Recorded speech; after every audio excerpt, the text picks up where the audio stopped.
आणि त्यांच्या व्यक्तिमत्वाबद्दलची जी चर्चा झाली, तर परिपूर्णतेची जी चर्चा आपण केली, त्याच्यामध्ये आपण बघितलं कशा प्रकारे पूर्ण पुरुषोत्तम भगवान जे आहे ते परिपूर्ण आहेत. त्याच्यामध्ये आपण सुंदर उदाहरणांची चर्चा केली. एखाद्या ग्लासमध्ये जे पाणी आहे, त्याच्यानंतर सूर्याचं तापमान आणि विद्युतची शक्ती, दोन्हींचा अंतर. त्याचबरोबर आपण आध्यात्मिक जगात कशा प्रकारे गणित जे आहे, 1 वजा 1 1 असताना 1 अधिक 1 ही 1 आहे. त्याचबरोबर जे पूर्ण एवावशिष्यते, पूर्णातून किती अ, हजारो लाखो अ, बादल्या बाहेर काढल्या, तर त्याच्यामध्ये कुठलाही अंतर होत नाही. त्यानंतर आपण भौतिक जगतही कसं पूर्ण आहे त्याची चर्चा केली. आपण बघतो की जेव्हा आपण एखाद्या विमानात बसतो, तर निश्चित रूपाने आ, विमान हललं तरी लोक विचलित होतात, पण ज्या पृथ्वीवरती आपण निवास करतोय, त्या पृथ्वीची जी गती आहे ती विमानाच्या गतीहून कितीही खूप जास्त ती गतिमान आहे, पण आपल्याला त्या प्रकारे विचलितता होत नाही. तर भगवंतांची व्यवस्था, ही जी भौतिक जगत जे आहे ते कशा प्रकारे परिपूर्ण आहे ते आपल्याला दिसून येतं. त्याचबरोबर जीव जे आहेत, सर्व जीवात्मा, हेही परिपूर्ण आहेत भगवंतांचे अंश असल्या कारणाने. आणि त्याच्याबद्दल आपण ती चर्चा केली, कसे जीवात्म्यासाठी ज्या सर्व सुविधा इथे दिल्या आहेत, अशा प्रकारे दिल्या आहेत जेणेकरून त्यांनी जीवनाचे जे लक्ष आहे भगवत धाम प्राप्ती करणं, त्याच्यासाठी सर्व काही परिपूर्ण सुविधा दिलेल्या आहेत. आपण भगवंतांच्या व्यक्तिमत्वाची चर्चा करताना बघितलं कशा प्रकारे भगवान जे आहेत ते निराकार नाही आहेत, आणि त्यांच्यापासून जे आहे अनंत शक्ती येतात, पराशक्ती शक्ती, विविध येते, स्वाभाविक आहे, त्याच्यावरती आपण चर्चा केली. आणि पूर्णस्य पूर्णमादाय, तर आपण जे ईशस्तुती चर्चा केली, आणि त्याच्या नंतर आपण मंत्र एक जो आहे, ज्याच्यामध्ये आपण बघितलं कशा प्रकारे जर भगवंत परिपूर्ण आहेत, तर स्वाभाविक रीतीने ते जे काही आहे त्या सर्वाचे स्वामी आहेत, मालक आहेत. तर जे बद्ध जीव आहेत तेही पूर्ण आहेत, का तर ते भगवंतांच्या संबंधात, जेव्हा ते भगवंतांच्या भक्तिमय सेवेत लागतील, तर तेव्हा ते पूर्ण आहे. त्याची चर्चा आपण केली. मंत्र एक मध्ये जे आहे स्पष्टीकरण दिलेलं आहे, ह्या प्रकारची परिपूर्णता जी आहे ती जीवात्मा तेव्हाच जाणीव करू शकतो, जेव्हा तो भगवंतांच्या स्वामित्वाला स्वीकार करतो. त्याच्यावरती आपण चर्चा करताना बघितलं कशा प्रकारे भगवंत स्वामी आहेत, हे कोण म्हणतं, काय म्हटलेलं आहे, कशा प्रकारे भगवंत स्वामी आहेत, जीवात्म्याची भूमिका काय आहे, जीवात्मा अं, स्वामी होऊ शकतो का? बऱ्याचदा बऱ्याच लोकांना हा दावा करायचा असतो की आम्हीही स्वामी आहोत, आम्ही भगवंत आहोत. जो कोणी अशा प्रकारचा दावा केला तर काय? आणि जीवात्म्याने जर त्याची जी भूमिका आहे, वास्तविक भूमिका, त्याच्यानुसार कार्य केलं, त्याला ओळखलं, त्याच्यानुसार अं, राहिलं, तर तो जीवात्मा जो आहे भगवत धामाची प्राप्ती करू शकतो. कशा प्रकारे भगवंत स्वामी आहेत त्याची आपण चर्चा केली. वेदांमध्ये दिलेलं आहे. अ, आपण बघितलं वेद कसे अपौरुषे आहेत, त्यात कुठल्या प्रकारे 4 दोष जे सामान्यबद्ध जीवात्म्यांमध्ये बघितले जातात ते त्याच्यामध्ये नाहीत. आणि वेद जे आहेत हे ब्रह्माजींना हृदयामध्ये प्रकट केले भगवंतांनी. तर हे भगवंतांच्या अ, म- स्वामित्वाबद्दल काय सांगितलेलं आहे? तर भगवंत जे आहेत, भौतिक प्रकृतीद्वारा नियंत्रित होत नाहीत, पण भौतिक प्रकृतीला ते नियंत्रित करतात. आपण भगवद्गीतेचे 2 श्लोक जे आहेत, 7व्या अध्यायातला 4था आणि 5वा श्लोक, ज्याच्यात भगवंतांची श्रेष्ठ प्रकृती आणि कनिष्ठ प्रकृती दोन्हींची चर्चा करण्यात आली. त्याच्यावरती आपण चर्चा केली आणि कशा प्रकारे भगवंत या दोन्ही शक्तींचे स्वामी आहेत. अर्थात या भौतिक जगामध्ये या 2 शक्तीद्वारे कार्य चालतात. जीवात्मा जी आहे ही पराप्रकृती आहे आणि अ, बाकी पंचमहाभूत अन्य जे आहे ते अपराप्रकृती आहे. आणि या दोन्ही प्रकृतींचे स्वामी जे ते भगवंत आहे. कशा प्रकारे भगवंत हे स्वामी आहेत, तर आपण बघतो जसं एक देशस्ते तस्य आग्ने ज्योत्स्ना विस्तारिणी. आपण त्याच्यावरती चर्चा केली होती कशा प्रकारे अग्नी एका ठिकाणी असलं तरी त्याचा उष्मा आणि प्रकाश जो आहे तो इतर पसरतो. त्या प्रकारे भगवंत जरी आपल्या धामात स्थित असले तरी त्यांच्या अचिंत्य शक्तींद्वारे सर्व काही संभव होतं. आणि भगवंतांचे 6 ऐश्वर्य आहेत. अशा प्रकारे भगवंत सर्व काही नियंत्रित करतात, ते स्वामी आहेत. आणि जीवात्म्याची भूमिका काय आहे, कशा प्रकारे जीवात्मा हा स्वामी नाहीये. जर तो स्वामी असल्याचा दावा करेल तर त्याला हे जाणलं पाहिजे की त्याचं जे काही राहण्याची सुविधा आहे, अर्थात तो ज्या घरामध्ये निवास करतोय, झोपडीमध्ये कुठेही निवास करत असेल, तर त्याचं जे सामान आहे, झोपडीसाठी लाकडं असतील किंवा घरासाठी रेती, अन्य अन्य ज्या माती गोष्टी आहेत, त्या सर्व ज्या आहेत त्या तिने बनवलेल्या नाहीत. तर त्यांनी निश्चित रूपाने मनुष्य जीवनाची जिम्मेदारी घेतली पाहिजे. ज्या प्रकारे अन्य जे जानवर आहेत, प्रभुपाद उदाहरण देतात, वाघ आणि गायी जे आहे ते त्यांच्या नैसर्गिक नियमांना तोडत नाही, तर मनुष्याने का तोडावं? जर एखादा अशा प्रकारे स्वामित्वाचा दावा करेल तर त्याचं जीवन कसं राहील? तर प्रभुपादजी सांगतात की त्याच्या जीवनात शांती त्याला प्राप्त होणार नाही. त्यामुळे 5व्या अध्यायातला 29वा श्लोक ज्याच्यात दिलेलं आहे, भोक्तारम एकत्रसाम सर्व लोक महेश्वरम. आता व्यक्ती कोण शांती प्राप्त करू शकतो? सुहृदम सर्वोत्तम ज्ञात्वा माम शांती मृच्छती. तर त्याचं स्पष्टीकरण दिलं, असे लोक जे आहेत तेच फक्त शांती प्राप्त करू शकतात. अन्य जे आहेत, जे भोगता नाही, स्वामी नाही आहेत, पण स्वामित्वाचा दावा करतील तर त्यांना कुठून शांती भेटेल? आणि त्यामुळे त्यांच्या हिंसक प्रतिक्रिया राहतील, ते पाप कार्यात लागतील आणि त्यांना निश्चित रूपाने भौतिक प्रकृतीद्वारे ते दंडनीय होतील.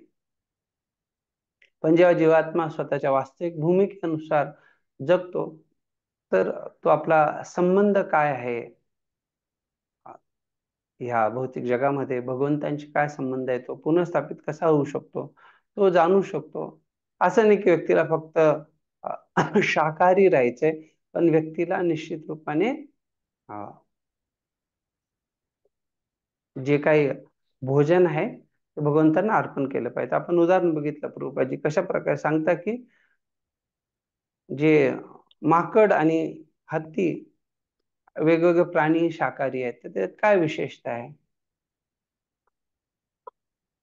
जेव्हा अशा प्रकारे व्यक्ती आपल्या भूमिकेला समजतो आणि त्याला जाणीव होते की हा, निश्चित रूपाने मी जे काही आहे माझ्याकडे ते सर्व भगवंतांना अर्पण केलं पाहिजे, तर ते जे अर्पण करण्याचा विधी आहे ते अभिधेय, अर्थात पहिली ओळख, जाणीव करणं, संबंध समजणं, ते पहिला विधी आहे.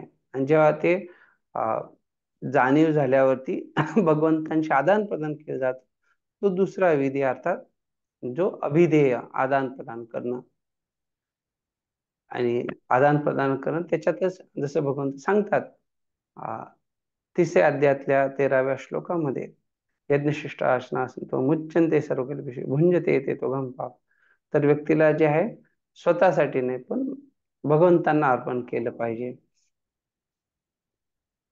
आणि जेव्हा व्यक्ती अशा प्रकारे भगवंतांच्या या नियमांचं पालन करणार, तर त्याला जे जीवनाचं लक्ष्य आहे, भगवत धामात जाणं, जे प्रयोजन आहे, तो ते प्राप्त करू शकतो. तर त्यामुळे हे खूप महत्वाचं आहे की आपण भगवंतांच्या नियमानुसार वागणं. हे नाही की कधी कधी लोक सांगतात, हो आम्ही पण प्रामाणिक आहोत, पण कशा प्रकारची प्रामाणिकता? प्रभुपादजी म्हणतात की जसं चोरांमध्येही ते अगदी नियमाने मोजून मापून वाटणी करतात आणि ते म्हणतात की आपण प्रामाणिक असलं पाहिजे. तर त्या प्रकारच्या प्रामाणिकतेची गोष्ट नाही, भगवंतांच्या नियमानुसार राहणं जगणं त्याची इथे चर्चा आहे. तर हा जो पहिला मंत्र आहे खूप महत्वाचा आहे, ज्याच्यामध्ये भगवंतांच्या स्वामित्वाला स्वीकार करणं आणि भगवंतांनी प्रत्येकाला जो भाग दिला आहे, ज्याचा त्याचा जो हिस्सा आहे, तो त्यांनी स्वीकारला पाहिजे. दुसऱ्याच्या हिश्श्यावरती अतिक्रमण नाही केलं पाहिजे. तर मंत्र 2 मध्ये त्याचे फायदे काय आहेत, त्याची आज आपण चर्चा करणार आहोत. कशा प्रकारे असं ईशावास्य चेतनेमध्ये अ, जगण्याची आवश्यकता काय आहे, आणि जो कोणी अशा ईशावास्य चेतनेमध्ये जगेल त्याचा परिणाम काय होणार, तर त्याच्याबद्दल ह्या मंत्रामध्ये सुंदरतेने सांगितलेलं आहे.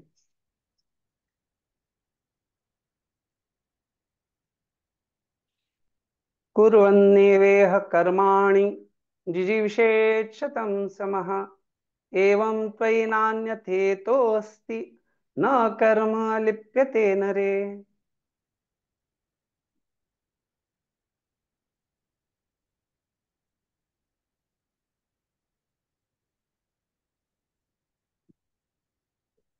पुंडलिक कराय वाचा.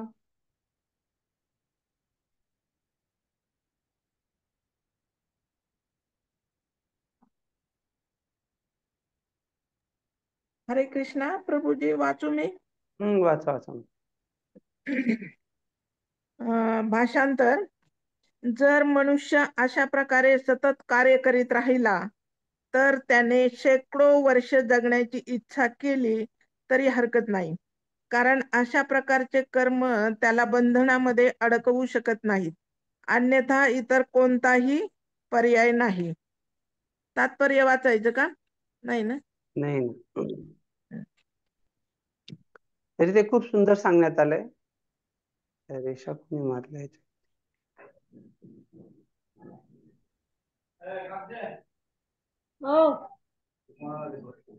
स्क्रीनवर रेषा मारू नका आणि असे ठीक आहे. ज्या प्रकारे ते सांगितलंय की जर व्यक्ती जी विषय शतम समहा, तो शेकडो वर्ष जगू शकतो. केव्हा? कुर्वन एवेह कर्माणी. तर त्याने कशा प्रकारे कार्य केलं पाहिजे? जेव्हा म्हटलेलं आहे की एव, ते काय, कुठला प्रकार आहे तो? तर जे आपण मंत्र 1 मध्ये बघितलं, ईशावास्य चेतनेमध्ये कार्य करणं, मंत्र 1 नुसार जर कोणी कार्य करत असेल तर तो शेकडो वर्ष त्यांनी जगण्याची इच्छा केली पाहिजे. आणि त्याच्यामुळे काय होणार आहे? न कर्म लिप्यते येणारे. तर त्यामुळे त्याला कुठल्याही प्रकारे तो बंधनात फसणार नाही.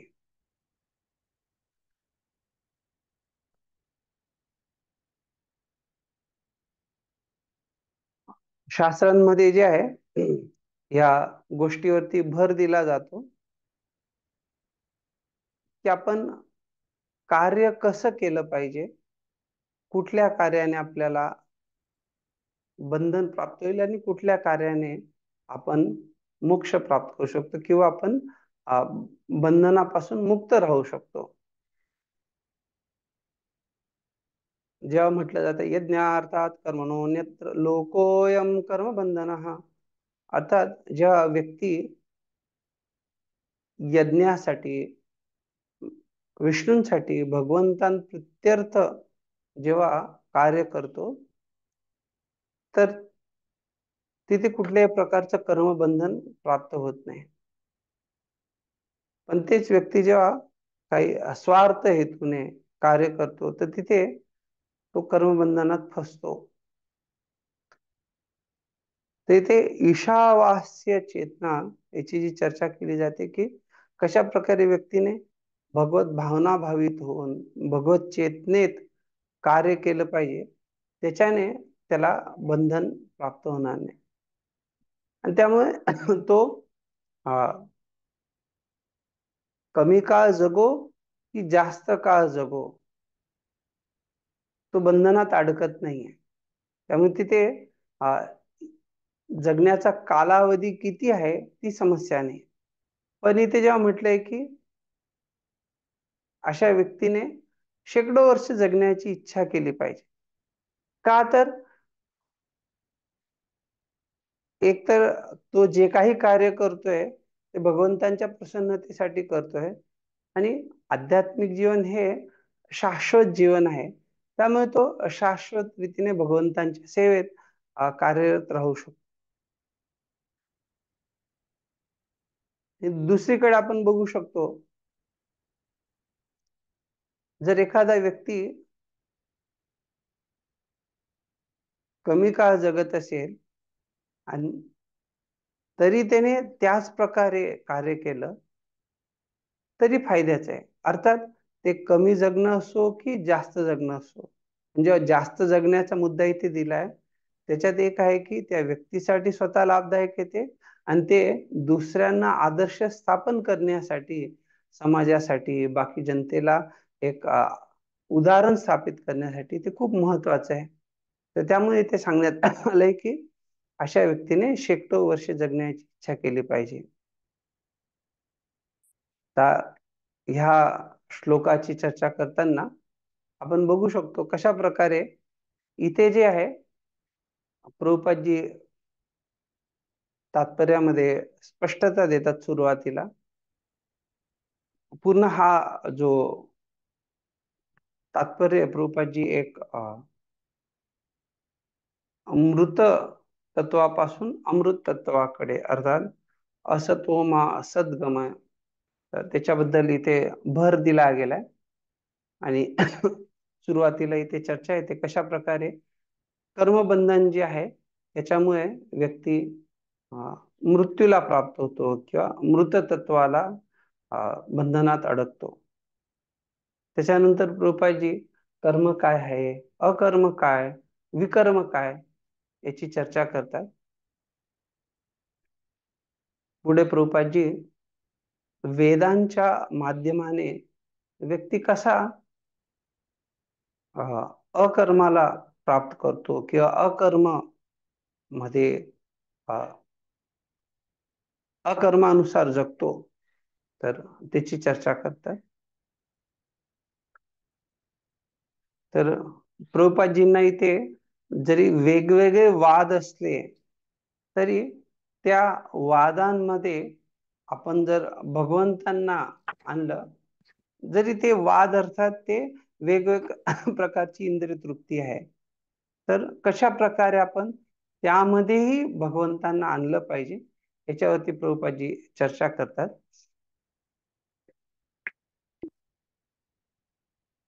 जर व्यक्ती कृष्ण भावना भावित नसेल, भगवत भावना भावित नसेल, तर त्याने जे काही प्रयत्न केलेले आहेत ते सर्व व्यर्थ आहे.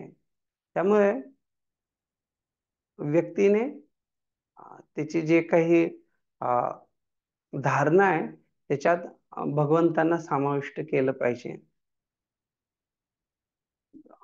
प्रभुपादजी त्याच्यानंतर शेवटच्या परिच्छेदामध्ये कर्मयोगाबद्दल चर्चा करतात.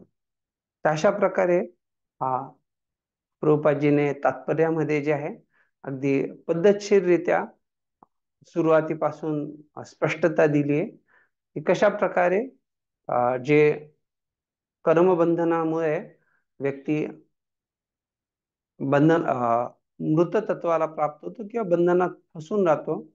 कर्म अकर्म विकर्म काय आहे, वेद कशा प्रकारे व्यक्तीला अकर्मासाठी अकर्मापर्यंत पोहोचवतात,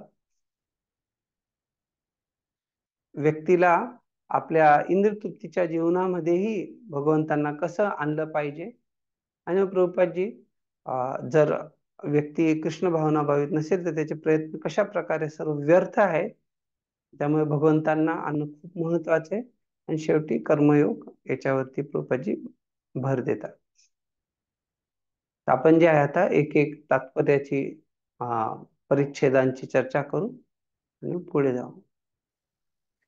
मी वाचू का प्रभूजी? हा, वाचा.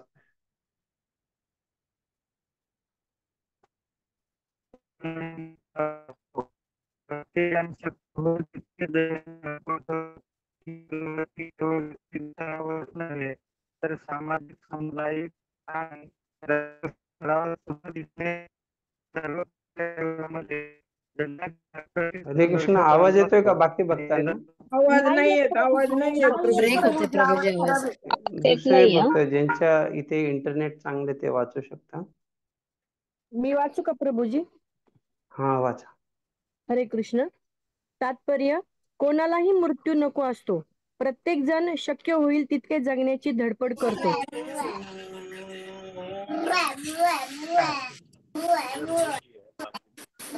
रूम अभी अंदर नहीं लगा,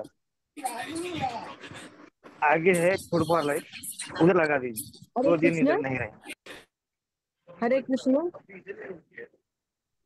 हरे कृष्णा प्रभू. सगळ्यांना हरे कृष्ण प्रभूजी. कोणाचं तरी चालू आहे अनम्यूट, त्यामुळं वाचू का प्रभूजी? हा, वाचा वाचा. ही प्रवृत्ती केवळ व्यक्तिगत स्तरावरच नव्हे तर सामाजिक, सामुदायिक आणि राष्ट्रीय स्तरावर सुद्धा दिसून येते. एक सर्व मिनिट. प्रकारच्या कृष्ण लोकप्रू, हरे कृष्ण. एक मिनिट. कृष्ण लोकप्रू, कृष्ण लोकप्रू आहेत का मीटिंग मध्ये? कृष्ण लोकप्रू,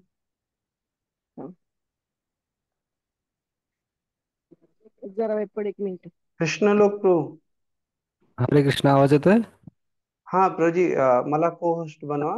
ओके. हे बरेच लोक जे आहेत आवाज करतात.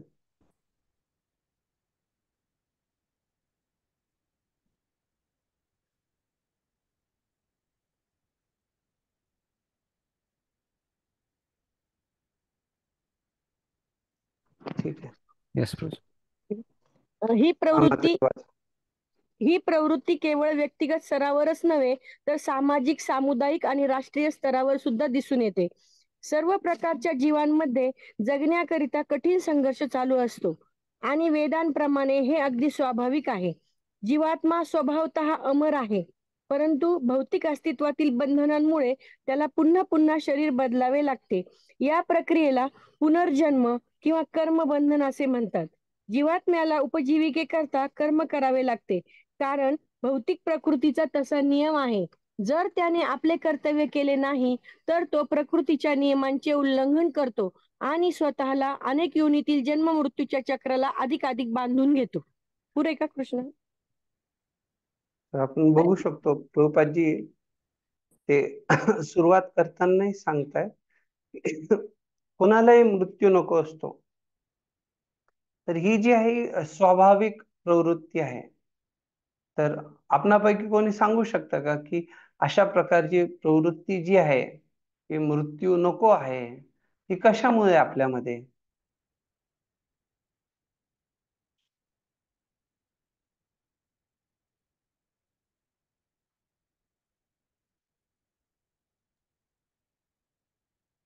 हरे कृष्णा प्रभू. हम्म. कारण आपण आसक्तीमध्ये जास्त आहेत प्रभूजी. वा, अजून कोणाला सांगायची इच्छा आहे?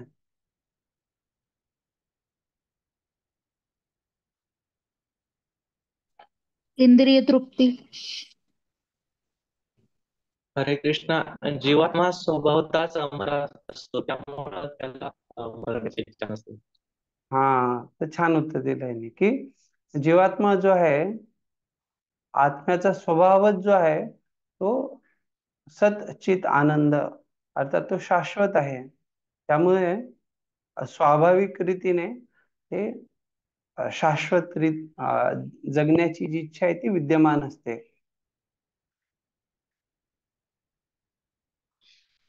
शरीर जे आहे, शरीराला निश्चित रूपाने त्याचं विघटन होणार, त्याचा शरीराचा नाश होणार, पण आत्मा जो आहे तो अमर आहे, शाश्वत आहे.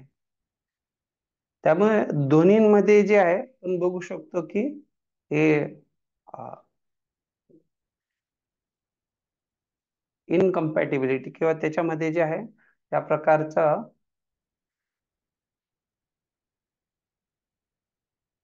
भेद आहे. आत्मा शाश्वत आहे, पण शरीर जे आहे ते नश्वर आहे. तर ही जी जगण्याची इच्छा आहे, शाश्वत जीवनाची इच्छा आहे, ते आपल्याला दाखवतं की आपण कुठल्या तरी अशा जागेत किंवा अशा ठिकाणी आहोत की जी आपली वास्तविक जागा नाहीये, वास्तविक स्थिती नाहीये. अर्थात आपली वास्तविक स्थिती जी आहे ती ज्या ठिकाणी आहे तिथे आपल्याला शाश्वत जीवन आहे. ही जी स्थिती आहे ही आपली जसं एखाद्या व्यक्तीला आजारी अवस्था असते त्या प्रकारे ही आजाराची अवस्था. आणि एखादा व्यक्ती हॉस्पिटलमध्ये किंवा रुग्ण रूपाने जर एका कमरामध्ये नेहमी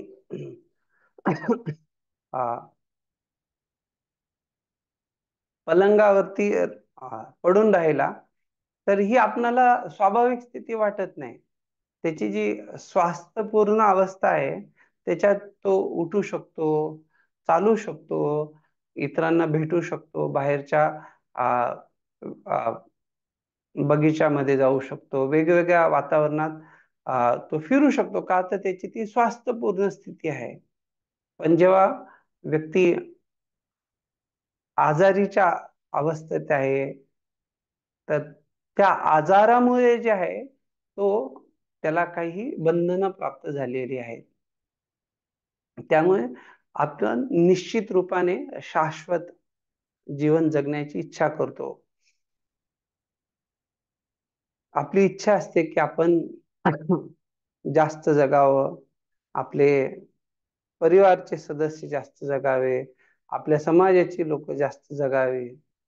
तर हे सर्व याच्यामुळे आहे, कारण एक तर आहे की वैयक्तिक जी आपली गैरसमज आहे, वैयक्तिक जी आपली चुकीची भ्रांत धारणा आहे की मी हे शरीर आहे, आणि त्याचबरोबर एक विस्तारित भ्रांत धारणा आहे की माझ्या शरीराशी जे संबंधित आहे तीही माझी ओळख. अर्थात मी आणि माझं या प्रकारात व्यक्ती गुंतल्यामुळे त्याचा दृष्टिकोन असतो की हे सर्व जे आहे हे शाश्वत काळ राहावं, चालावं.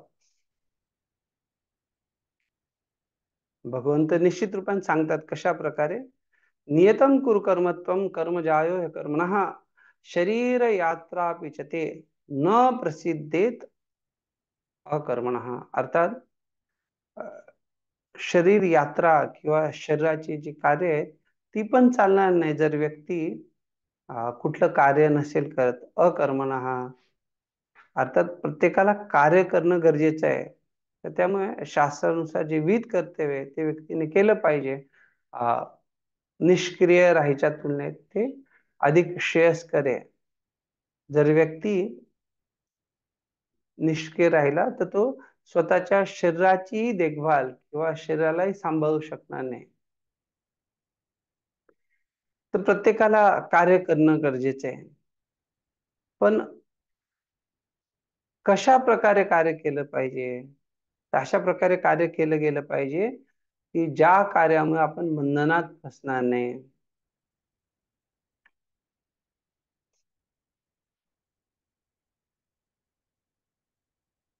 प्रभुपादी सांगताय सर्व प्रकारच्या जीवांमध्ये जगण्याकरता कठीण संघर्ष चालू असतो आणि वेदांप्रमाणे हे अगदी स्वाभाविक आहे.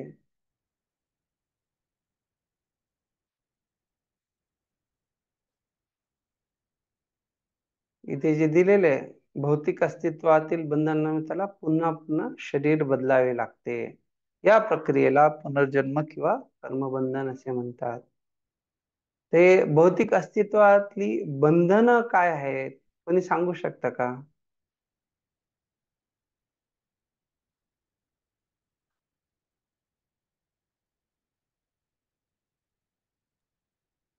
हरे कृष्ण प्रभू. बोला. 4 नियमांच्या पालन करणे. हे बंधन आहे. हरे कृष्ण.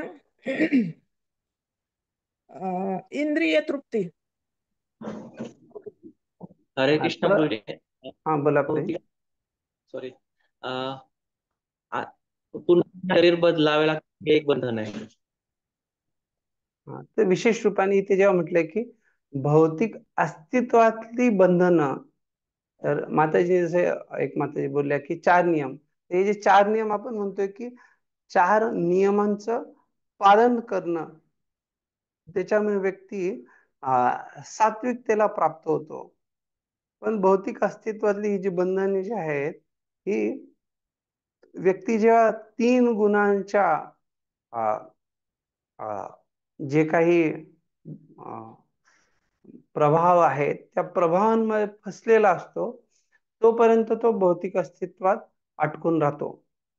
तर ही बंधनं कशामुळे आहे, तर 3 गुणांचा जो प्रभाव आहे त्याच्यामुळे त्याला बंधन आहे. आणि त्या 3 गुणांमुळे वेगवेगळ्या व्यक्ती त्याला ज्या प्रकारे त्याचा स्वभाव, त्याचं शरीर, त्याचं जे कर्म आहे, जे जे करतो त्याच्यानुसार त्याची बंधनं असतात. ब्राह्मण जे आहे तो सात्विकतेच्या बंधनात आहे. क्षत्रिय जो आहे तो प्रमुखतेने रजोगुणाच्या बंधनात आहे. तशा त्या प्रकारे वैश्य, शूद्र, वैश्याला जे आहे रजोगुण आणि तमोगुण, आणि शूद्राचं जे आहे तमोगुणाचं बंधन. तर एक जीवात्मा त्या त्या प्रकारच्या शरीरामध्ये त्या गुणांच्या प्रभावांमध्ये तो बंधनांमध्ये फसलेला असतो. आणि जेव्हा तो प्रयत्न करतो, चांगल्या प्रकारे सत्कर्म करतो, बंधनातून सुटण्याचा प्रयत्न करतो, तर त्यात सामान्यतः तो प्रयत्न असा असतो की व्यक्ती एक तर तमोगुणातून रजोगुणाकडे, रजोगुणातून सतोगुणाकडे.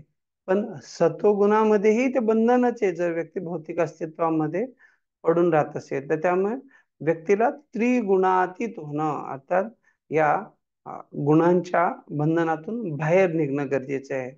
जोपर्यंत तो या गुणांच्या बंधनात आहे तोपर्यंत तो पुनर्जन्म त्याला स्वीकार करणं भाग आहे. त्यामुळे भगवंत अर्जुनाला म्हणतात निस्त्रय गुण्य भव अर्जुन. तर प्रभुपादजी त्यामुळे सांगतायत की कशा प्रकारे जीवात्म्याला उपजीविके करता कर्म करावे लागते. का तर ते भौतिक प्रकृतीचा तसा नियम आहे. अर्थात जोपर्यंत तो उपजीविके करता कर्म करणार नाही तर त्याला नाही सिंहस्य सुप्तस्य मुखे प्रविशन्ति मृगा. अर्थात सांगितलंय की उद्यमेन, जे सिंह जो आहे जरी तो जंगलाचा राजा असला तरी तो म्हणू शकत नाही की मी बसून राहील एका जागी आणि माझ्या मुखामध्ये जे आहे हरिण किंवा अन्य जे प्राणी आहे ते येतील, असं नाही होणार. त्यालाही उपजीविका करता कष्ट करायला लागतं. आणि आपण बघतो कशा प्रकारे जेव्हा सिंह जो जंगलाचा राजा आहे, जर तो शिकारीसाठी बाहेर निघाला तर त्यावेळेस एक पक्षी असतो जो त्याच्याबरोबर पाठीच्या वर असतो आणि तो बाकी अन्य जीवांना सचेत करतो की आता हे जे आहेत महाशय किंवा जंगलाचे जे राजा आहेत ते बाहेर निघाले आहेत, तर तुम्ही आपल्या जीवाला वाचवा. अर्थात त्याच्यासाठी जे आहे, जरी तो जंगलाचा राजा असला तरी त्याला उपजीविकेसाठी कष्ट करणं गरजेचं आहे. त्याला त्रास आहे. तर त्यामुळे इथे सांगतायत की जर त्याने आपले कर्तव्य केले नाही तर तो प्रकृतीच्या नियमांचे उल्लंघन करतो आणि स्वतःला अनेक योनीतील जन्ममृत्यूच्या चक्राला अधिकाधिक बांधून घेतो.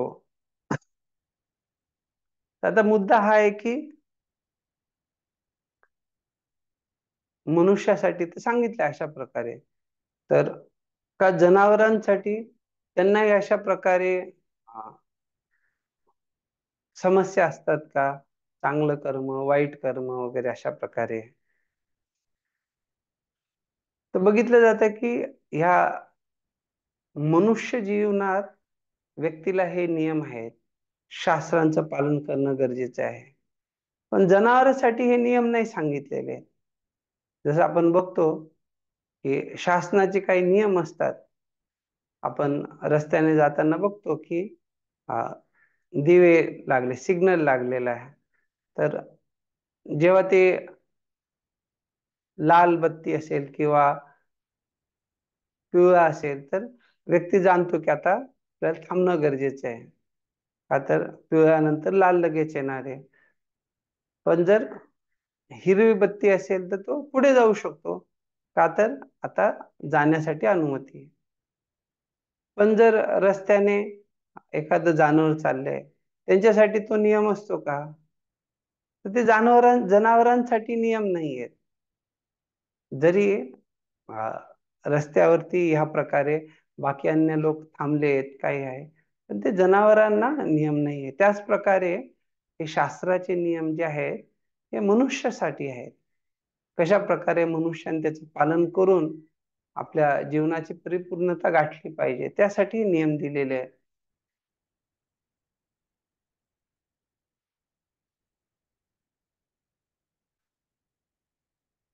सामान्यतः असं बघितलं जातं की जनावरांच्या जीवनातही काही खूप विशेष गोष्टी बघायला भेटतात. जसे एक पक्षी आहेत जे ज्याला हमिंग बर्ड म्हटलेलं असतं. तर हे जवळजवळ 1000 किलोमीटर जातात हिवाळ्याच्या काळामध्ये आणि ते आपला मार्गही ते जाणू शकतात. तर एक प्रकारे बघितलं तर त्यांचा जे हे पूर्ण कार्यक्रम आहे हे तो निश्चित केलेला असतो किंवा त्यांना ते त्या प्रकारचं बुद्धी प्रदान केलेली असते आणि त्यांना त्यामुळे त्याच्यात कुठल्या प्रकारचं कर्म वगैरे लागत नाही. आपण बघतो की गाय घास खाते तर आणि जे वाघ आहे, सिंह आहे ते मांस खातात. तर तिथे त्यांना त्यांच्या शरीरानुसार त्या गोष्टी प्रदान केल्या जातात. त्यांना तिथे असं स्वातंत्र्य नाहीये. तर ते प्रकृतीच्या नियमांमध्ये बद्ध आहेत. पण मनुष्य जीवन जेव्हा प्राप्त झालंय, तर व्यक्ती चयन करू शकतो, निवड करू शकतो आणि त्याच्या निवडीनुसार एक तर तो मनुष्यानां कारण बंध मोक्षयोः कुठल्या प्रकारे त्यांनी निवड केली त्याच्यानुसार तो एक तर बंधनात फसतो किंवा तो बंधनातून मुक्त होतो. देवी देवतांबद्दल आपण बघतो कशा प्रकारे पृथ्वी ही कर्मभूमी आहे. त्या प्रकारे जे स्वर्ग वगैरे हे ज्या जागा आहे वरच्या तिथे स्वर्गभूमी ही तिला भोग योनी म्हटलेलं आहे की आता तिथे भोग करण्यासाठी लोक जातात. भगवद्गीतेत हे सांगितलंय कशा प्रकारे लोक जे आहेत ते कर्मकांडाच्या माध्यमाने स्वर्गामध्ये स्वर्गाचा आनंद उपभोग ते तम भुंक्त्वा स्वर्गलोकम, तर ते स्वर्ग लोकाचा आनंद प्राप्त करण्यासाठी तिथे जायला इच्छुक असतात. पण ते काय आहे जोपर्यंत त्यांचं पुण्य कार्य आहे तोपर्यंत तिथे राहतात. क्षीणे पुण्यमत लोक विशंती. ज्यावेळेस त्यांचं पुण्य क्षीण होतं त्यावेळेस त्यांना परत ते पाठवलं जातं. मृत्यू लोकात त्यांना येणं गरजेचं आहे. ठीक आहे, पुढचा पॅराग्राफ कोण वाचतं?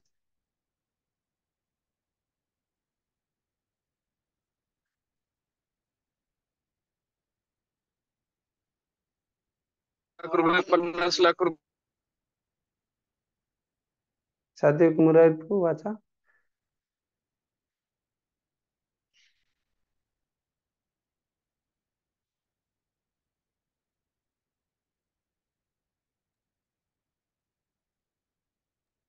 मी वाचू प्रभू. हा वाचा. अन्य प्राण्यांना सुद्धा जन्म मृत्यूच्या चक्रातून जावे लागते. आत्म्याला जेव्हा मनुष्य जन्म लाभतो तेव्हा त्याला कर्मबंधनापासून सुटका करून घेण्याची सुसंधी मिळते. कर्म, अकर्म आणि विकर्म यांचे भगवद्गीतेत अतिशय स्पष्ट विवरण दिले आहे.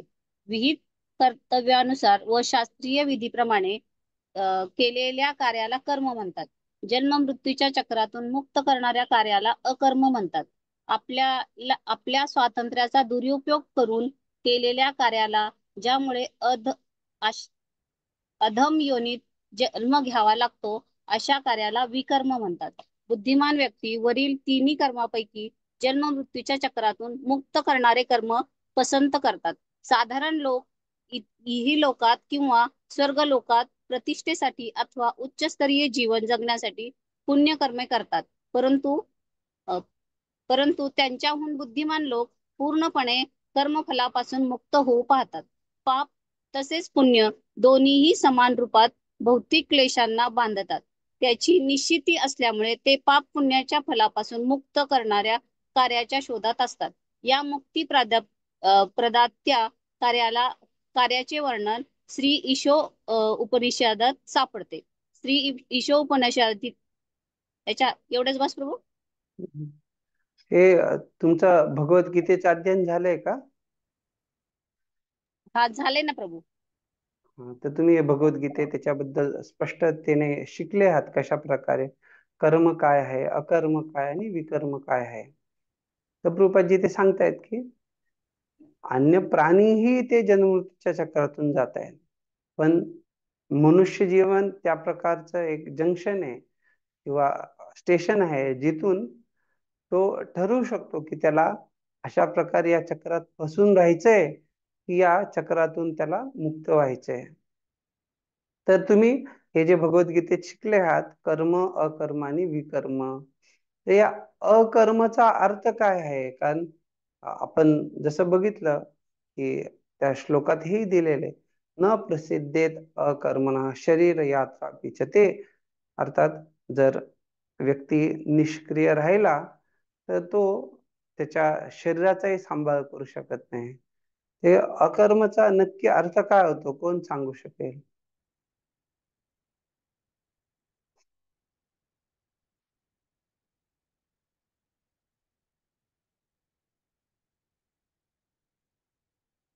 हरे कृष्णा प्रभू. निस्वार्थ केलेल्या कर्माला अकर्म म्हणतात. निस्वार्थ कर्म म्हणजे अकर्म. हरी बोल. मी बोलू? हा बोला. फक्त भगवंताच्या संतुष्टीसाठी जे कार्य करतात त्याला अकर्म म्हणतात.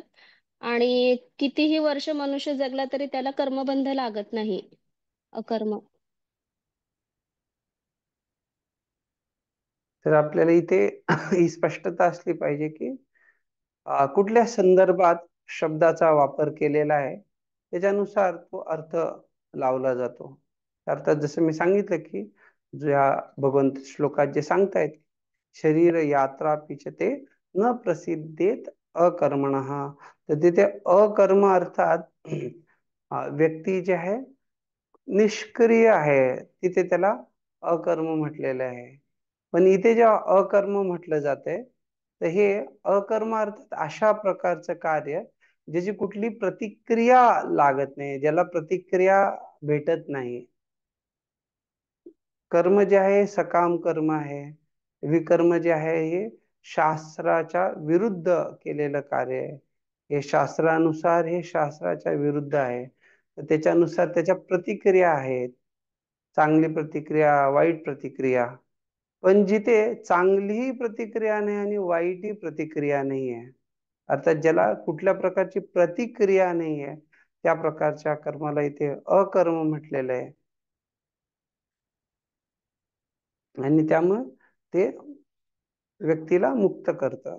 का तर त्याला प्रतिक्रियाच नाही तर तो बंधनात सापडला जाऊ शकत नाही. तर प्रभुपादजी ते स्पष्ट केलेत, कर्म अकर्म विकर्म.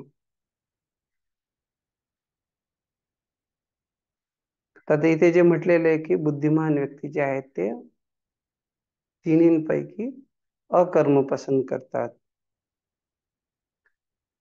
बुद्धिमान लोकांच्या श्रेणीत त्यांचे काय विचार आहेत, साधारण लोकांचे काय विचार आहेत. तर साधारण लोकांना कुठल्या प्रकारे कर्मकांडाद्वारे किंवा अन्य प्रकारे त्यांची इच्छा असते की आपण ह्या जीवनात किंवा उच्चतम जे जीवन आहे, स्वर्गलोकाचं जीवन आहे, तिथे आपणाला आनंद प्राप्त झाला पाहिजे, भोग भेटला पाहिजे. तो वेगवेगळ्या प्रकारचा भोग असू शकतो, पण त्या भोगासाठी ते यज्ञ करतील, पुण्यकर्म करतील. तर जे लोक अशा प्रकारे आपल्या कर्माचा कर्मफळाचा भोग घ्यायला इच्छुक असतात, त्यांना इथे प्रभुपाद सांगतात की ही साधारण लोकांची मानसिकता आहे. तर बरेच लोक हा विचार करतात की आम्हाला वाईट कार्य नाही करायचंय, आम्हाला वाईट गोष्टी नाही करायच्या, वाईट विचार नाही ठेवायचे. पण इथे प्रभुपादजी स्पष्टता देत आहेत की ते पाप असो किंवा पुण्य असो, अर्थात पाप आणि पुण्य हे दोन्ही काय हे व्यक्तीला बंधनाचे कारण ठरतात. अर्थात शुभाशुभ परित्यागी, जे पाप असो किंवा पुण्य असो, भौतिक दृष्टिकोनातून शुभदा प्रदान करणार असो किंवा अमंगलकारी असो, दोन्ही जे आहेत हे बंधनास कारणीभूत ठरतात. जो खरोखर बुद्धिमान व्यक्ती आहे तो ना पुण्याच्या बंधनात फसतो ना पापाच्या बंधनात फसतो. पुण्याचं बंधन कोणी सांगू शकतं का की हा ह्या कारणाने व्यक्तीला पुण्याचं बंधन लागू शकतं? हो, अनाथ आश्रमाला दान करणे, अन्नदान करणे, असे सप्ताह ठेवणे भगवंतांच्या लीला कथांचे, असं केलं की पुण्य कर. शाळेला दान देणे, अनाथ आश्रमांना. भगवंतांच्या लीला कथांचं सप्ताह ठेवला तर त्याच्याने व्यक्ती बंधनात फसतो. पण ते कशा प्रकारे फसतो? नसतं ना, परंपरेतला असेल तरच नाही फसत ना प्रभूजी. पण ते परंपरेतले महाराज आहेत का नाही आपल्याला माहिती नसतं ना. पण बरेच जण असे सप्ताह ठेवतात की चला पुण्य होईल, म्हणजे अन्नदान होईल त्या निमित्ताने असं.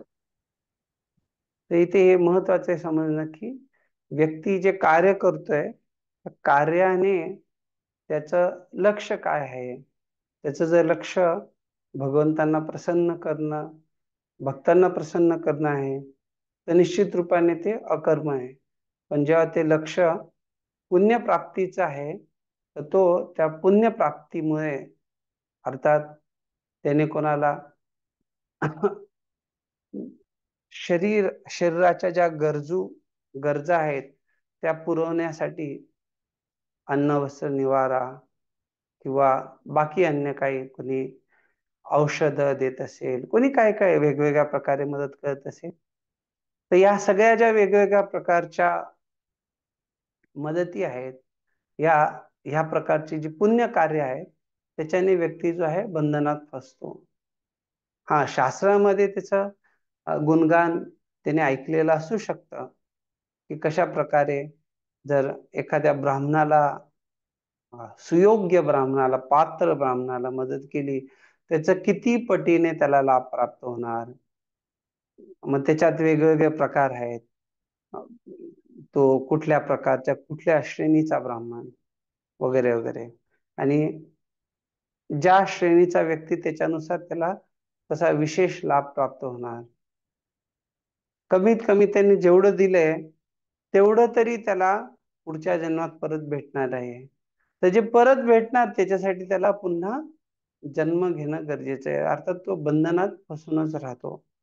त्यामुळे कृपाजी ते स्पष्टता देत आहे की हे पाप पुण्याच्या फलांपासून मुक्त करणाऱ्या कार्याच्या शोधात असतात. अर्थात हे दोन्हींची फळं जी आहेत त्याच्यापासून मुक्त होणं गरजेचं आहे.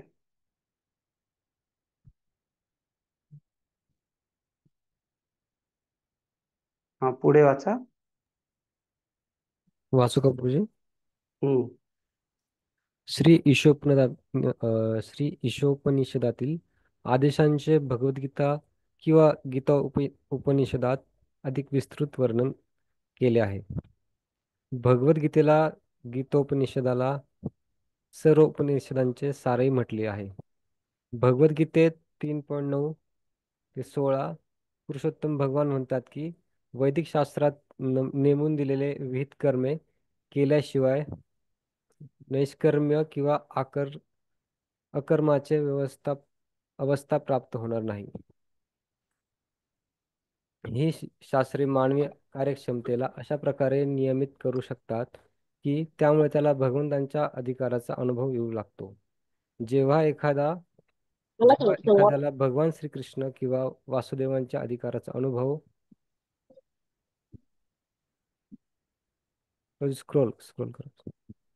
अनुभव येतो तेव्हा त्याला सकारात्मक ज्ञानाची अवस्था प्राप्त झाली आहे असे समजले जाते. या शुद्ध स्तरांवर सत्व, रज आणि तम या भौतिक गुणांचा प्रभाव पडत नाही आणि तो निष्कर्माच्या स्तरावर कार्य करतो.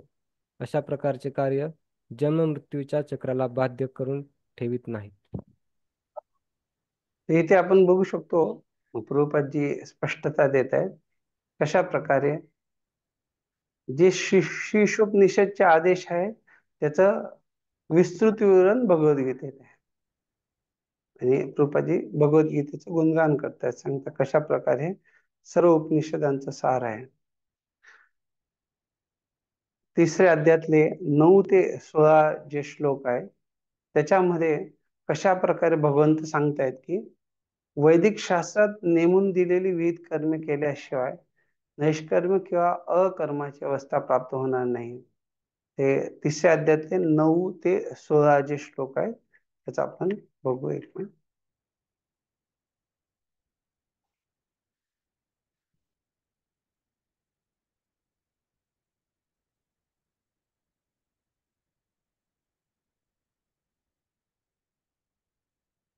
नववा जो श्लोक आहे यज्ञार्थात कर्मणोऽन्यत्र लोकोऽयं कर्म बंधनः तदर्थं कर्म कौन्तेय मुक्त संघ समाचर. तर कशा प्रकारे व्यक्तीने भगवंतांच्या प्रसन्नतेसाठी कार्य केलं पाहिजे तरच तो कर्मबंधापासून मुक्त होऊ शकतो, नाही त्याला कर्मबंधन लागेल.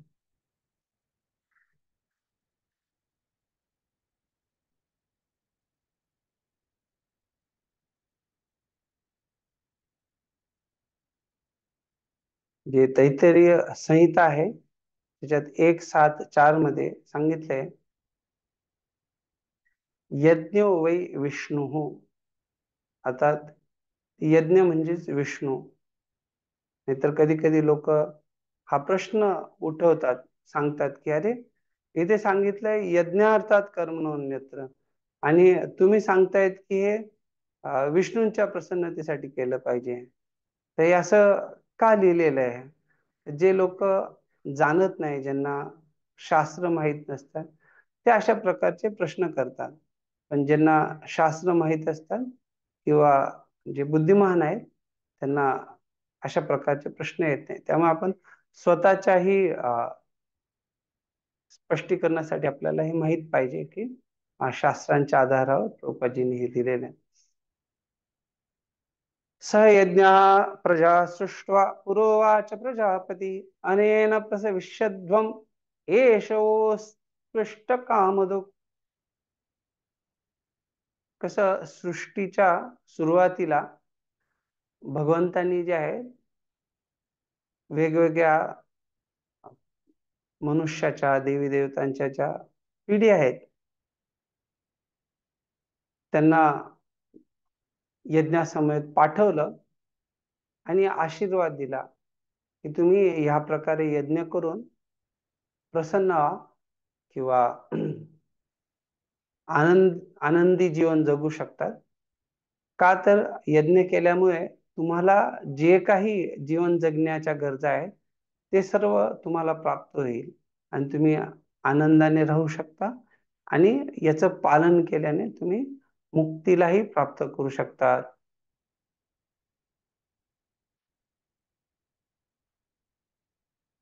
देवान् भावयतानेन ते देवा भावयन्तु वः परस्परं भावयन्तः श्रेयः परम अवाप्स्यत. आता देवी देवता जे आहे ते अशा प्रकारचे यज्ञाने प्रसन्न होतील आणि तेही परस्परम अर्थात तेही तुमच्यासाठी जे श्रेयस्कर आहे ते तुम्हाला प्रदान करतील.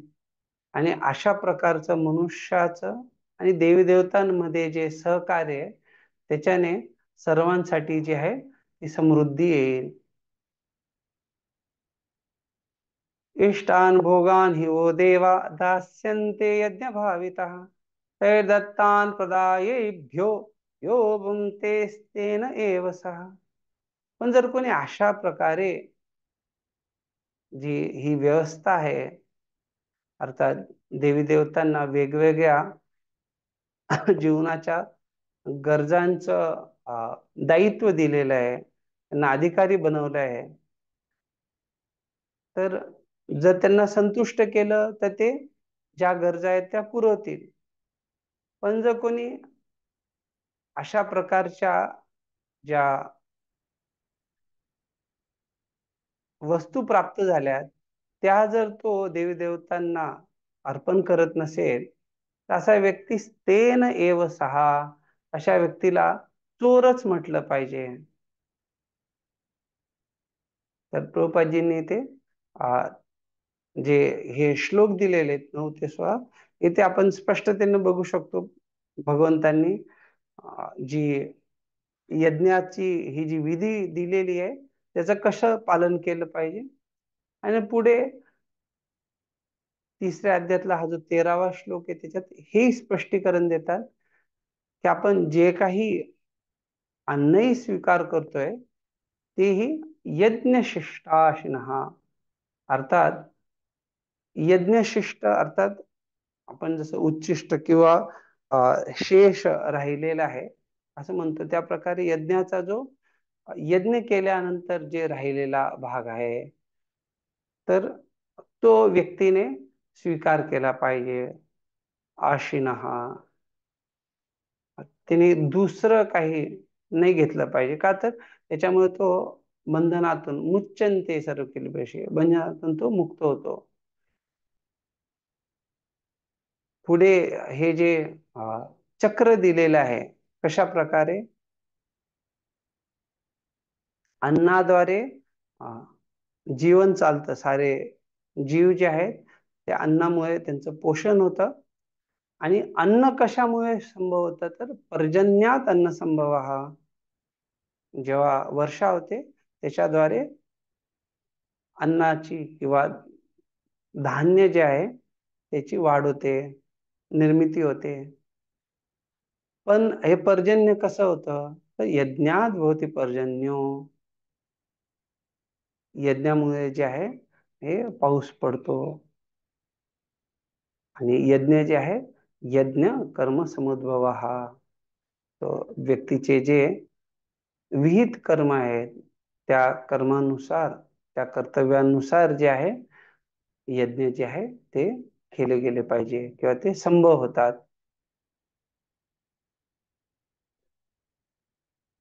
तर पुढच्या श्लोकांमध्ये स्पष्टता दिलेली आहे कशा प्रकारे शास्त्रांमध्ये जे आहे विहित कर्मांबद्दल स्पष्टता दिलेली आहे आणि हे वेद जे आहे ते ब्रह्माक्षर समुद्भवम अर्थात हे भगवंतांपासून जे वेद प्रकट होतात त्यामुळे तस्मात सर्वगतम ब्रह्म नित्यम यज्ञे प्रतिष्ठितम, त्यामुळे जे आहे हे सर्वगतम ब्रह्म किंवा हे जे दिव्यत्व आहे हे शाश्वत रूपाने या यज्ञ कार्यांमध्ये स्थित आहे.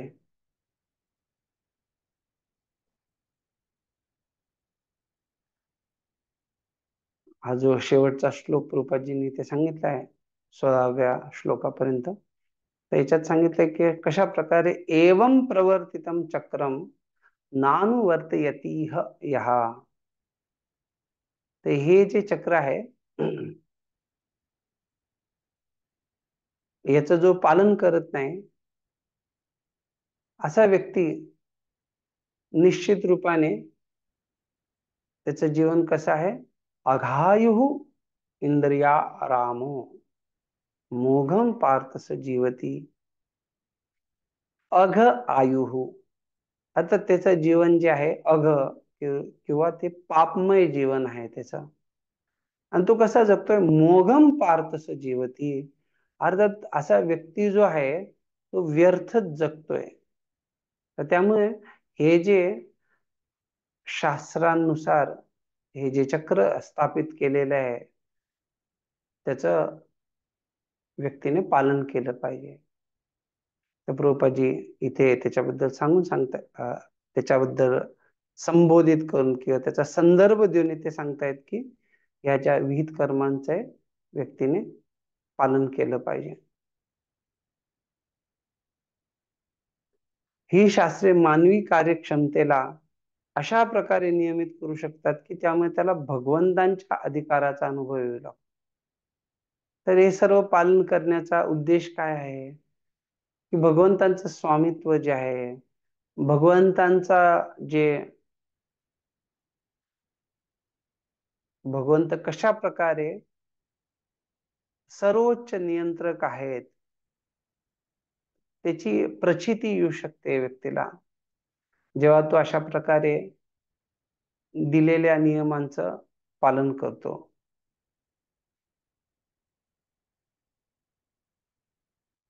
त्यामुळे प्रभुपाद सांगतात तेव्हा त्याला सकारात्मक ज्ञानाची अवस्था प्राप्त झाली आहे. तर हे सकारात्मक ज्ञानाची अवस्था काय आहे, कोण सांगू शकतं?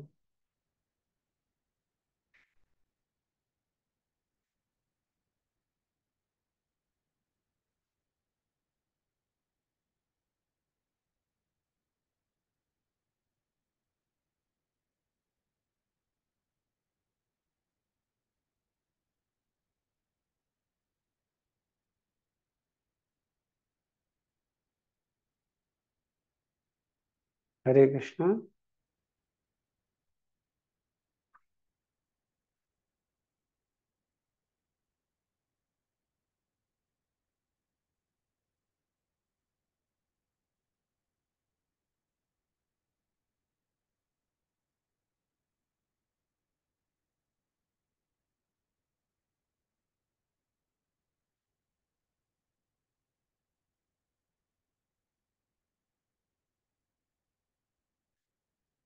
इथे ज्या प्रकारे सकारात्मक ज्ञानाची अवस्था म्हटलेलं आहे तर आपल्याला समजायला पाहिजे की ही जी पूर्ण आपण तिसऱ्या अध्यायातले 9 ते 16 श्लोकांबद्दल बघितलं की कशा प्रकारे जे काही विहित कर्म आहेत त्याचं व्यक्ती पालन करतो आणि त्याला दिसतं की हा हे पालन केलं त्याचा असा परिणाम होतोय आणि त्याला स्पष्टता येते की कशा प्रकारे हे माझ्या ज्या गरजा आहेत, माझ्या गरजांची पूर्ती, त्या सर्व गोष्टींची व्यवस्था भगवंतांनी अशा नियमांद्वारे करून दिलेली आहे. तर त्याचा जो दृष्टिकोन आहे तो निश्चित रूपाने एक सकारात्मक दृष्टिकोन त्याला प्राप्त होतोय की हा हे सर्व जे आहे हे माझ्या लाभासाठी, माझ्या प्रगतीसाठी ही व्यवस्था करण्यात आलेली आहे. आणि जेव्हा तो भगवंतांच्या अधिकाराला स्वीकार करतो, तर निश्चित रूपाने ही एक ज्ञानाची अवस्था आहे. अर्थात त्याला हे ज्ञान प्राप्त झालेलं आहे की ही जे सर्व नियम व्यवस्था आहे, याचे जे स्वामी आहेत ते भगवंत आहेत आणि मला त्यांच्या इच्छेनुसार, त्यांच्या आदेशानुसार कार्य केलं पाहिजे. तर जेव्हा व्यक्ती अशा सकारात्मक ज्ञानाच्या अवस्थेला प्राप्त झालाय, तेव्हा अशा व्यक्तीबद्दल सांगतात की या शुद्ध स्तरावर गुणांचा प्रभाव पडत नाही. तर का? तर त्याने आता त्याची जी वास्तविक स्थिती आहे भगवंतांच्या संबंधामध्ये, की मी भगवंतांचा शाश्वत दास आहे, मला भगवंतांच्या सेवेमध्ये रुजू झालं पाहिजे, भगवंतांच्या इच्छेनुसार कार्य करायला पाहिजे, तर त्या अवस्थेमध्ये जो आहे त्याला ह्या गुणांचा प्रभाव होत नाही. त्यामुळे ते सांगितलंय की तो नैष्कर्माच्या स्तरावर कार्य करू शकतो. अशा प्रकारचे कार्य जन्ममृत्यूच्या चक्राला बाध्य करून ठेवित नाही, त्यामुळे तो बंधनात फसत नाही. ठीक आहे, पुढे वाचा. हरे कृष्ण प्रभूजी, वाचू का? हम्म. वास्तविक कोणालाही भगवंताच्या भक्तिमय सेवेशिवाय दुसरे काहीच करण्याची आवश्यकता नाही. तथापि निम्न स्तरावर असताना आपण त्वरित भक्तिमय सेवा सुरू करू शकत नाही किंवा सकाम कर्म देखील थांबवू शकत नाही. बद्ध जीवाला इंद्रिय तृप्ती करता कार्य करण्याची सवय असते आणि ही इंद्रिय तृप्तीच्या त्याच्या वैयक्तिक किंवा विस्तारित स्वार्थाला स्वतःसाठी केली जाते. एक साधारण मनुष्य आपल्या वैयक्तिक इंद्रिय सुखाकरता कार्य करतो. या इंद्रिय सुखाचा विस्तार करून त्याच्या समाजाच्या, देशाच्या किंवा संपूर्ण मानव जातीचा समावेश केला जातो. तेव्हा त्याला परोपकारवाद, समाजवाद, साम्यवाद, राष्ट्रवाद, मानवतावाद वगैरे गोंडस भावे प्राप्त होतात. हे सर्व वाद कर्मबंधनाचे एक अतिशय आकर्षक रूप आहे, हे निश्चित. परंतु ईशोपनिषदातील वैदिक आदेश असा आहे की कोणालाही यापैकी एका वादाकरता आयुष्य वेचायचेच असेल तर त्याने भगवंतांना त्या वादाच्या केंद्रस्थानी ठेवले पाहिजे. गृहस्थ आश्रमी होणे आणि परोपकारी, समाजवादी, साम्यवाद, राष्ट्रवादी किंवा मानवतावादी होणे यात काहीच नुकसान नाही. एक मात्र अट अशी आहे की ईशावास्य किंवा भगवंतांना केंद्रस्थानी ठेवून त्याने आपले कर्तव्य पार पाडले पाहिजे. अरे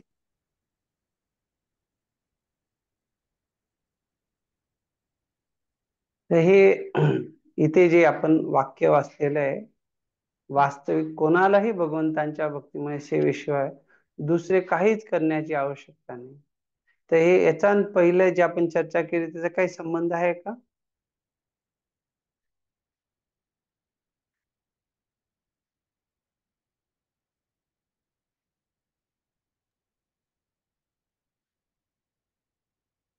आहे ना प्रभू. सेवा सेवा भक्ती, भगवंताची सेवा हेच कर्म करायचे, दुसरं कुठलंच करायचं नाही. आता आपण जे चर्चा केली की ते सकारात्मक ज्ञानाची अवस्था जिथे गुणांचा प्रभाव नाहीये आणि तिथे व्यक्ती काय नैष्कर्माच्या स्तरावर कार्य करतो. तर त्यामुळे प्रभुपाद इथे स्पष्टता देत आहे की कोणालाही दुसरं काही करणं गरजेचं नाहीये. अर्थात जर प्रत्येक व्यक्ती भगवंताच्या भक्तीमध्ये लागला, त्याला दुसऱ्या कुठल्याही गोष्टीची गरज नाही. त्याच्याने त्याची सर्व गरजा पूर्ण होतील, तो सर्व प्रकारे संतुष्ट राहू शकतो. पण समस्या काय आहे की जेव्हा आपण त्या उच्च स्तरावर नाहीये, तेव्हा आपल्याला काय आहे, पूर्ण रूपाने आपण भक्तिमय सेवेत लागू शकत नाही, आपली सकाम कर्म थांबवू शकत नाही. तर भगवंतांमध्ये समस्या नाहीये, भक्तिमय सेवेमध्ये समस्या नाहीये. समस्या कुठे आहे की जीवात्मा जे त्याच्या बद्धतेमुळे तो भक्तिमय सेवेचं महात्म्य जाणून किंवा जे काही त्याचा महिमा आहे ते जाणून सुद्धा त्याच्या बद्धतेमुळे तो लगेच भक्तिमय जीवनाला पूर्णपणे स्वीकारत नाही किंवा स्वीकार करू शकत नाही. त्यामुळे प्रभुपादजी ते इंद्रिय तृप्तीबद्दल सांगतात कशा प्रकारे हे जे बद्धता आहे त्यामुळे त्याला इंद्रिय तृप्तीची सवय लागलेली आहे. आणि इंद्रिय तृप्ती कशा प्रकारे दोन प्रकारची आहे, एक वैयक्तिक आणि दुसरी जी आहे विस्तारित.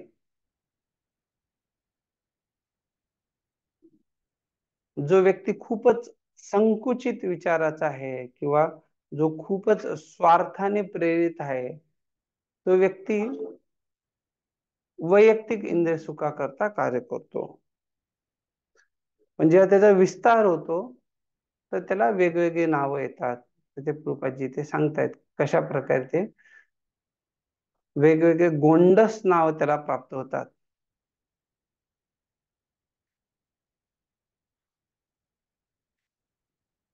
तर प्रभुपादजी खूप व्यावहारिक प्रकारे प्रचार करतात. जर आपण बघितलं की पूर्वीही महान आचार्यांनी येऊन भक्ती मार्गाचा प्रचार प्रसार केला, पण प्रभुपादजींचं जे एक विशेष योगदान आहे,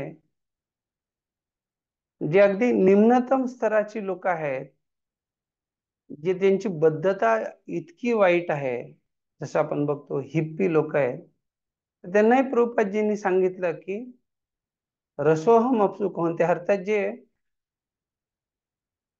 दारू आहे किंवा बियर जे काय म्हणा, तर त्याचा जो स्वाद आहे तो पण कृष्ण आहेत. रसोहम अपसु कोणते, तर तुम्ही जर ते दारू पितानाही भगवंतांचं स्मरण केलं तर त्याच्याने तुम्ही शुद्ध व्हाल. तर हे खूप विशेष प्रभुपादजींचं जीवन आहे की ज्याच्यात बघतो की जी लोक एकदम निम्नतम स्तरावरती आहेत त्यांचाही उद्धार कसा होऊ शकतो, त्यांनाही प्रभुपादजींनी त्यांच्या अगदी अंधकारमय तमोगुणी अवस्थेमधून वर उठण्यासाठी प्रभुपादजी मदत केले. हा जो कोणी पीत नसेल तो म्हणेल की अरे हा याच्यातही भगवंत आहेत आणि प्यायला लागेल तर ते योग्य नाहीये. अर्थात आपण जसं चर्चा केली इथे की जीवात्मा त्याच्या बद्ध अवस्थेमुळे इंद्रिय तृप्तीसाठी कार्यरत आहे आणि त्या इंद्रिय तृप्तीमध्ये ज्या प्रकारे तो फसलाय त्याच्यातून त्याला वर काढायचंय, त्याला वर उठण्यासाठी मदत केली गेली पाहिजे. ते प्रभुपादजींच्या एक व्यावहारिक आणि आदर्श उदाहरण आपण बघतो. कशा प्रकारे आपल्या जीवनामध्ये आपण वेगवेगळ्या अवस्थांमध्ये वेगवेगळ्या स्तरावरती भगवंतांना आपण आणू शकतो, तर इथे प्रभुपादजी हे वेगवेगळ्या वादांबद्दल चर्चा करतायत. कशा प्रकारे परोपकारवाद, समाजवाद, साम्यवाद, राष्ट्रवाद, मानवतावाद, हे जरी नावं वेगवेगळी वाटली तरी हे सर्व वाद काय आहेत, हे कर्मबंधनासाठीच कारणीभूत होणार. त्यामुळे म्हणतायत की ते एक कर्मबंधनाचेच एक अतिशय आकर्षक रूप आहे हे निश्चित. तर जर असं झालं की एखाद्या व्यक्तीला तो मिलिटरी मध्ये आहे किंवा त्याच्या जीवनाचा मोठा काळ त्याच्यासाठी त्या वादासाठी देणं गरजेचं आहे. कधी कधी असं होतं की जसं काही ठिकाणी मिलिटरीचे नियम असतात की व्यक्तीला 60 वर्षापर्यंत जे आहे त्यांना ते बांधिलकी असते, त्यांची इच्छा असते तरी कधी कधी ते रिटायरमेंट घेऊ शकत नाही. त्यांचे काही नियम, त्यांचे काही खाजगी गोष्टी, बरेचसे जी अशी माहिती आहे की ज्याच्यामुळे त्यांना एक धोका वाटू शकतो वगैरे काही कारण असू शकतात. तर त्याही अवस्थेमध्ये अशा व्यक्तीने काय केलं पाहिजे, तर प्रभुपादजी सांगतायत की कोणालाही यापैकी एका वादाकरिता आयुष्य वेचावायचे असेल तर त्याने भगवंतांना त्या वादाच्या केंद्रस्थानी ठेवले पाहिजे. तर अर्थात त्याने हे जे काही वेगवेगळ्या वादात तो फसलाय तर त्याला काय केलं पाहिजे? केंद्रस्थानी भगवंतांना ठेवलं पाहिजे. तर त्यामुळे प्रभुपादजी सांगतायत की ह्या प्रकारच्या वादांमध्ये कुठल्या प्रकारचं नुकसान नाही, पण अट काय आहे की भगवंतांना केंद्रस्थानी ठेवून त्याने आपले कार्य केले पाहिजे. भगवद्गीतेमध्ये जे आहे 12व्या अध्यायात भगवंत त्या प्रकारे सांगतायत कशा प्रकारे जो व्यक्ती ही अवस्था याला प्राप्त करू शकत नाही तर हे केलं पाहिजे, हे नाही तर हे. अर्थात हळूहळू भगवंत जे आहेत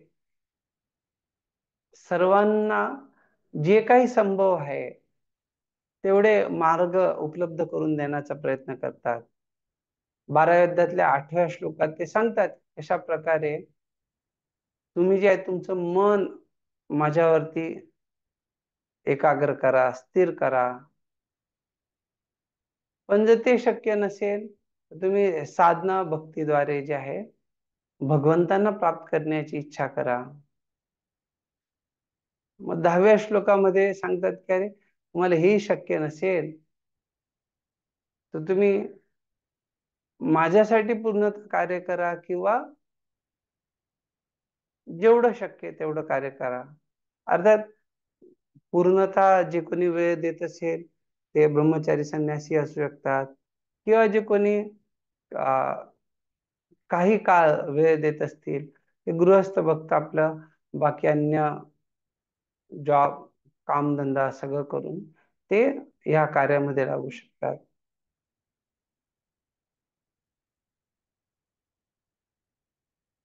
आणि हे पण शक्य नसेल तर भगवंत जे आहेत 12व्या अध्यायातल्या 11व्या श्लोकात सांगतात की तुम्ही जे आहे तुमच्या कार्याचं जे फळ आहे ते एखाद्या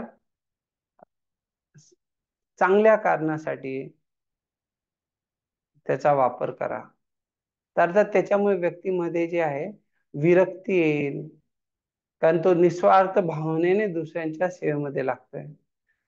तर आपण बघतो कशा प्रकारे भगवंतही सर्वांना समाविष्ट करून घेण्याचा प्रयत्न करताय.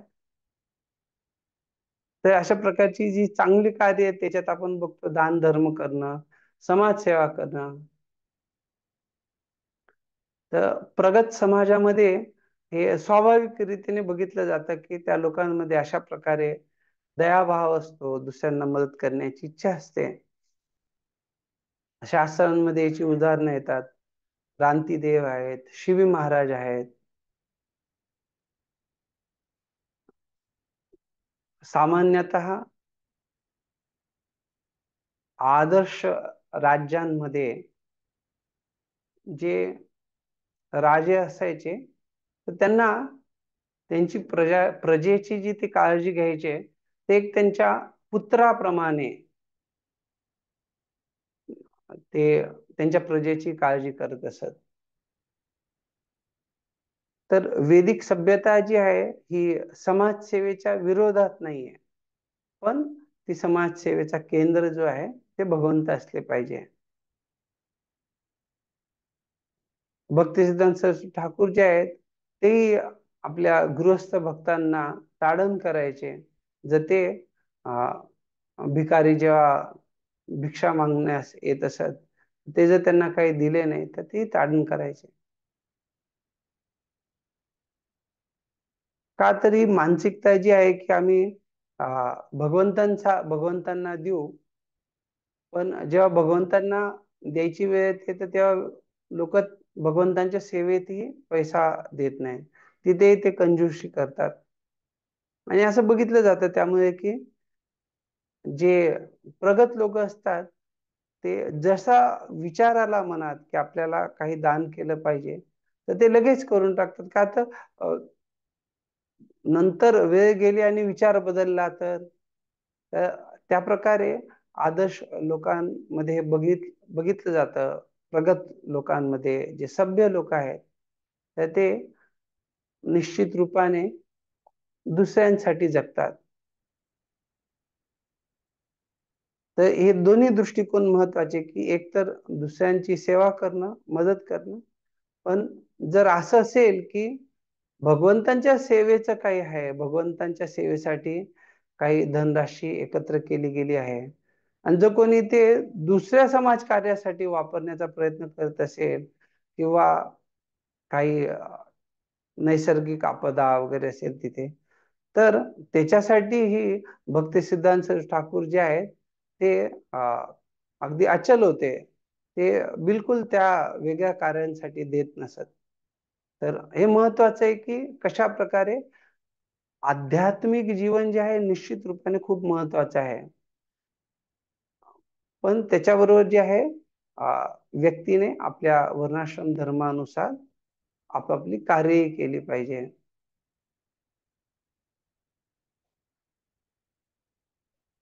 तर जे समाजवादी लोक असतात त्यांचे आपले आपले काही धारणा असतात आणि ते जरी वाटलं की सात्विकतेने कार्य करतायत तरी त्या लोकांचे जीवनाचा केंद्र भगवंत नसतात. कारण बऱ्याचदा धारणा ही असते की एक तर जी अशी समाजवादाची किंवा समाजसेवा करणारी संस्था आहे त्यांचा एक नारा होता. ते सांगायचे की भगवंत जे आहेत तुम्हाला वेगवेगळ्या प्रकारच्या समस्या आणि दुःख पाठवतात, पण आम्ही जे आहेत तुमच्यासाठी समस्यांपासून मुक्ती प्रदान करतोय. तर त्यांचा जो दृष्टिकोन आहे दाखवायचा की भगवंत तुम्हाला तुमच्यासाठी एक त्रासदायक आहेत किंवा समस्यात टाकणारे आहेत, पण आम्ही तुमच्यासाठी भगवंतांहूनही श्रेष्ठ आहोत, जे आम्ही तुम्हाला या समस्यांमधून मुक्त करण्यासाठी मदत करतोय. तर अशा प्रकारे ही लोक जी आहेत ही काही काही समाज सेवा करणारे लोक भगवंतांप्रती खूप ईर्ष्याळू असतात. बरेच त्यांचे जे अनर्थ आहेत ते स्पष्टरीत्याने दिसून येतात की ते खूप गर्विष्ठ असतात. त्यांना वाटतं की आम्ही भगवंतांहून श्रेष्ठ कार्य करतोय, भगवंतांनी काही नैसर्गिक आपदा प्रदान केली पण आम्ही लोकांना त्याच्यातून सुटका प्रदान करतोय. त्यामुळे ह्या सर्व वेगवेगळ्या वादांपेक्षा भक्तिमय जीवन जे आहे ते व्यक्तीला सर्वोच्च मदत प्रदान करतं, जेणेकरून अशा प्रकारचा समाजवाद, परोपकारवाद जे काही आहे त्या सर्वांच्या वरची जी स्थिती आहे ते व्यक्तीला प्रदान केली जाते.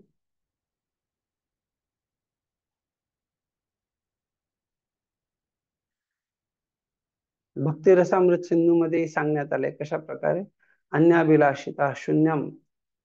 तर एक प्रकारे बघितलं ते भक्ती उत्तमा भक्ती काय आहे, कसं श्रेष्ठ आहे ते सांगितलंय. आणि त्याच भक्ती रसामृत सिंधू मध्ये हे म्हटलेलं आहे की येन केन प्रकारे मन कृष्ण निवेश आहे. अर्थात ह्या किंवा त्या कुठल्याही प्रकाराने आपल्याला आपलं मन जे आहे भगवंतांमध्ये लावलं पाहिजे. तर युक्त वैराग्याचा अर्थच काय की जर एखाद्या व्यक्तीमध्ये काही भौतिक जरी दयाभाव असेल तर त्यालाही भगवंतांच्या सेवेत लावलं गेलं पाहिजे. आणि त्याच्यामुळे जो आहे लोकांवरती खूप एक विशेष चांगला प्रभाव पडू शकतो. तर जेव्हा युक्त वैराग्य म्हटलं जातं तर त्याचा अर्थही आपल्याला स्पष्ट असला पाहिजे की जर आपण भगवंतांशी युक्त आहोत, जुडलेले आहोत, तर ते युक्त वैराग्य महत्वाचं आहे. जर आपलं युक्त वैराग्य फक्त अशा प्रकारे की हा युक्त वैराग्याच्या नावाखाली व्यक्ती वेगवेगळ्या फक्त कर्मामध्ये कार्यांमध्ये लागलाय तर ते योग्य नाही. त्यामुळे निश्चित रूपाने महान प्रगत भक्तांच्या मार्गदर्शनामध्ये हे युक्त वैराग्याचीही कार्य केली गेली पाहिजे.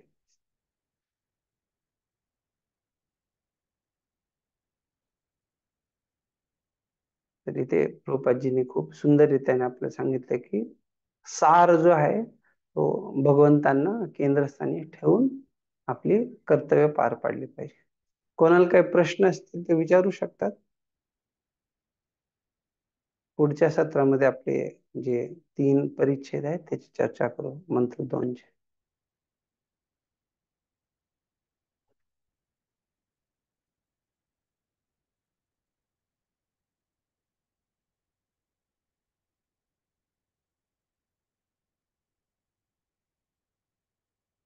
हरे कृष्ण. कोणाला काही प्रश्न आहेत आज जे आपण चर्चा केली त्याच्या आधारावर?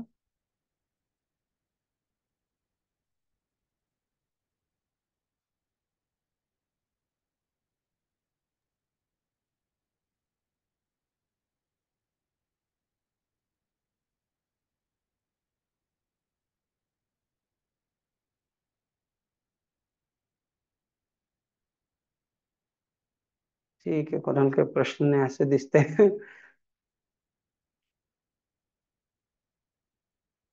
आपण इथे विराम देऊ.